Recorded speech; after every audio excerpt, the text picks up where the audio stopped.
Professor Nick Stern, thank you so much for joining us at the forum.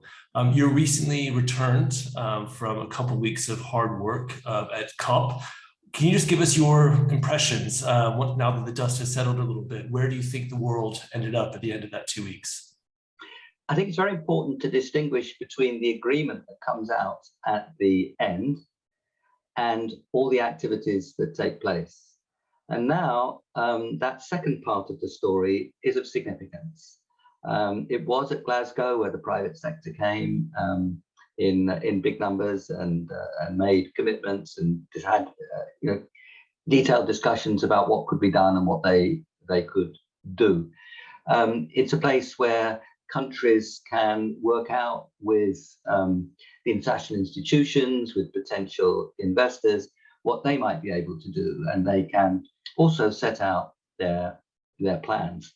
So on those kinds of fronts, on the private sector, on technology, on movement forward, on country plans, I think there was a lot going on in Sharm el-Sheikh. The agreement itself, I think, was fairly limited. One very important step forward was the creation of a fund for loss and damage. Now, we have to think of loss and damage as how a country copes or can cope or is helped to cope with extreme events, both ex ante and ex post. And that is something which has been on the agenda for a long time, perhaps 3 decades. And finally, it was recognized much more strongly than before, and a fund for loss and damage was set up. My concern, though, is that it's all right to have a fund, but are you going to get very much in the fund? And I fear that that's going to be a real problem. On other fronts, the agreement was really not very strong. The tightening of ambition, which was so necessary and understood was necessary following COP26, was not really there. An Indian attempt, which was very good, to add to phasing down of coal, phasing down of oil and gas, did not appear. So that's an example. So I think apart from the loss and damage, which was of significance, but we'll have to see how big that fund is, it did not move very far on the agreement itself. But I do think there was a lot going on. My own participation there was particularly in association with a report which was requested by the 2 presidencies, COP26, COP27, UK and Egypt, for a report on the climate finance that was necessary to deliver on Paris. So we, Vera Songway and I, working very closely with Amar Bhattacharya, we set that out. We spoke about flows of $1 trillion a year to emerging markets and developing economies by 2030, necessary to finance the investment which is necessary for delivery on Paris.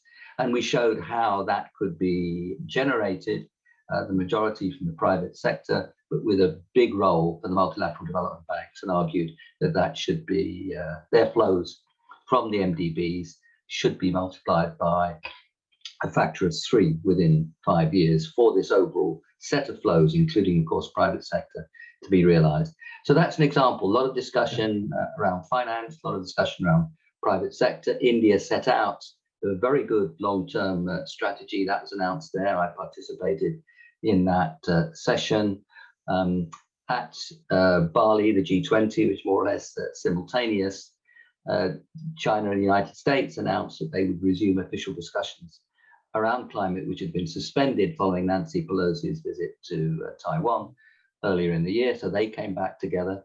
So outside the COP, on technology, on private sector, on finance, on some of the country plans, I think a lot did happen. The agreement itself, apart from the loss and damage story, I don't think really added up to very much.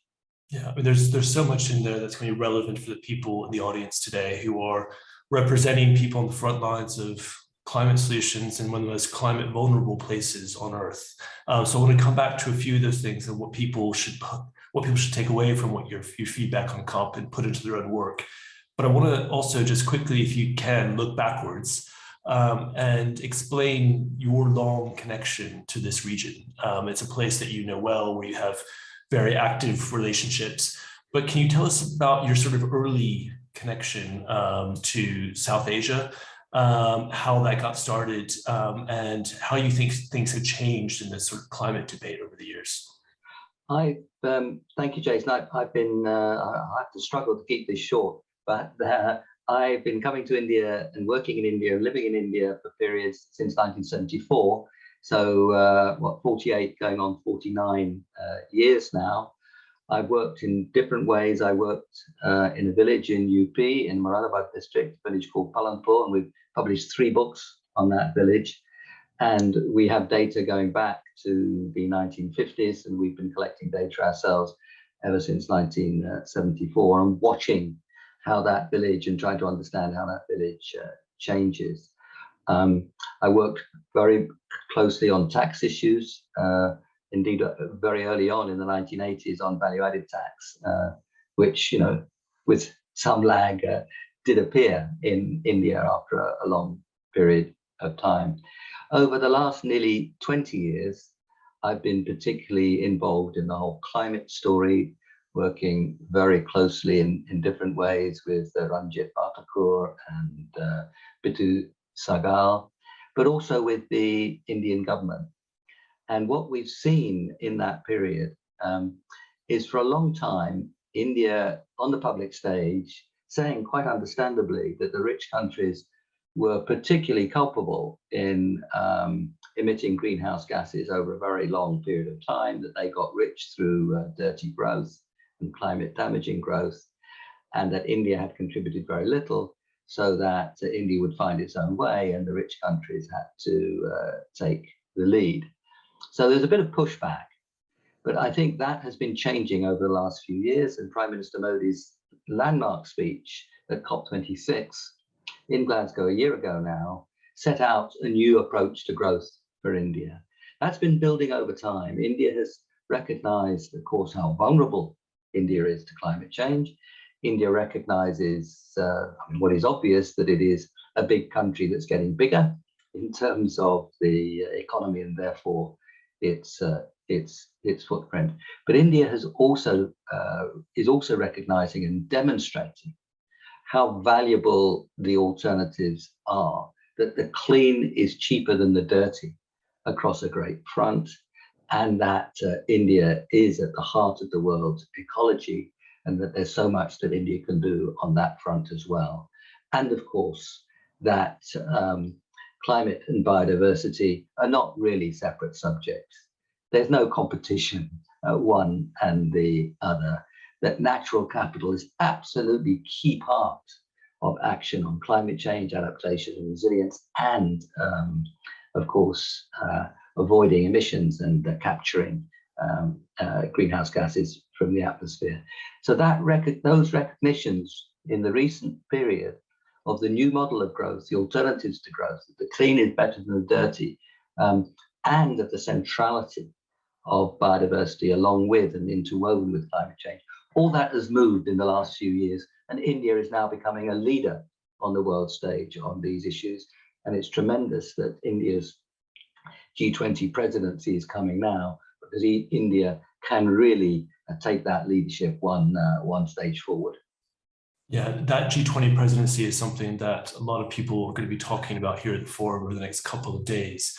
And now that the India government has set out a very pro-nature for climate and for people agenda at the center of their G20 presidency, it's something that partners in Bangladesh, in the northeast of India, and Bhutan and Nepal are all thinking about how we might be able to come together to achieve something that's bigger than the sum of its parts and take advantage of the huge opportunity that this historic G20 presidency is really going to give us. So I appreciate your comments about the G20, because I think it's a real chance to focus people's mind around these topics. And for India, a country, again, on the front line of climate change, to stand up and show we've actually got the answers, we've got the solutions here, and we now need the support to get on with them, to set that kind of example. On that point around nature-based solutions and the valuing of natural assets, when you and Sir Partha and others first started talking about these things, I'm sure it was a bit of an uphill struggle with some of your more traditional colleagues. How do you feel now? Do you think actually we're not having to do as much explaining about when we're talking about the real fundamental value of nature? Is it better than it was 10 years ago, 20 years ago? And where do you think we've landed on that? The discussion is much better than 10 years or so ago. What worries me is the sense of urgency. The next 10 years are absolutely decisive. And I think the argument is in a much better place about the centrality of biodiversity and the critical challenge of climate change and the interweaving of those two things. We're a much better place in terms of the substance of the argument, but I worry that the sense of urgency is really not there when you describe how much we have to invest in clean infrastructure. When we talk about how much and how quickly we have to invest in clean infrastructure, of how fast we have to move in looking after our forests and and planting and restoring degraded land. That part of the story I don't think has really got through sufficiently strongly. This next 10 years is decisive. We can put 1.5 or even 2 degrees out of reach by what we do in the next 5 or 10 years in natural capital, in physical capital. And I worry that whilst we've done quite well with the argument, that sense of urgency in what we have to do quickly is not yet there. And that's why some of us are working hard on trying to set out what's involved in delivering on Paris in terms of 3 broad areas: the physical capital side, particularly the energy transition, adaptation and resilience, and natural capital. And those are the 3 big areas that we underline in the Sonway Stern Bhattacharya report, which was published almost 2 weeks ago now, available on the Grantham Institute website. And we try to embody that sense of urgency and show what we have to do quickly. Yeah. I think the sense of urgency is something that's incredibly important, I think, for large parts of the conservation community who've been on the front line of these issues for many decades. It can be easy to fall into a bit of a business as usual. It's hard, you're chasing the next grant application, whatever it might be, but it's different now and it's upon us. And how we sort of channel that sense of urgency is something we're going to be talking about at the forum.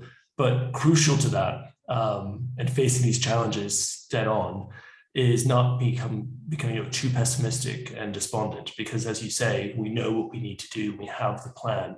So I'm interested in your work. We've talked about the challenges, we've talked about some of the disappointments out of COP, which are all understandable, but what gives you a sense of optimism about where we are right now? I think the attractions of this new approach to growth and development are really starting to appear to people. Cities where you can move and breathe sounds like a good idea, even if you've never heard of climate change. Ecosystems which are robust and fruitful. I think their understanding of the value of those to all of life, and of course specifically to resilience and to mitigation. I think those ideas that embody the notion that this is a new form of growth and development, and it's in our hands, and it's really attractive. People can see that mangroves are very good for capturing carbon, they're very good for the shrimps and the tigers and so on, and they're very good for development, and they're very good against storm surges. So I think people can see the general argument that this is a new form of development that's very attractive, and they can start to see the specifics of that, whether it's mangroves or restoring degraded land, looking after forests, building much cleaner energy and transport systems and so on. So I think people can see both the new model of growth and development, but also the attraction of some of the specifics. The problem, of course, is you've got to invest to get there. This new form of growth doesn't, drop out of the sky and land in your lap. You have to invest strongly to get there. You have to finance the investment. And I do think that will be the central story in the G20 presidency of India. It was set out a year ago by Prime Minister Modi in very much his own way, of course, in Glasgow. He launched lifestyle for the environment. He's speaking about development, the people and the planet. And I do think that all those lines of argument are really building up now. And I think President Lula is very much on the same page. And of course, the Brazilian G20 presidency follows the Indian. I hope very much that, and indeed South Africa follows Brazil. So that, you know, 3 big democracies across continents are coming now in world leadership. And it will be those 3 countries that set the agenda for the coming years. No longer, I think, the G7. They're very important. They've got to be part of the story. But if you think who's going to set the agenda now for the coming 3 years, India, Brazil, South Africa, and I'm sure that they will work together to drive this whole story, this new model of growth forward. Well, thank you so much for defining what that opportunity is, because as you say, we have a huge opportunity with the India G20 presidency and the 2 years that follow that. And it's now down to all of us to seize that opportunity and really act. So thank you very much for setting out your view and for giving us reasons to feel optimistic about what we can achieve as well. So thank you very much. I'm very optimistic about what we can do. I worry a lot about what we will do, but that's the whole purpose of this kind of discussion and the activities and the ideas that can come from it. So I wish you the very best of luck for the 10th Eastern Himalayan Naturenomics Forum. Thank you so much, Lord Stratton.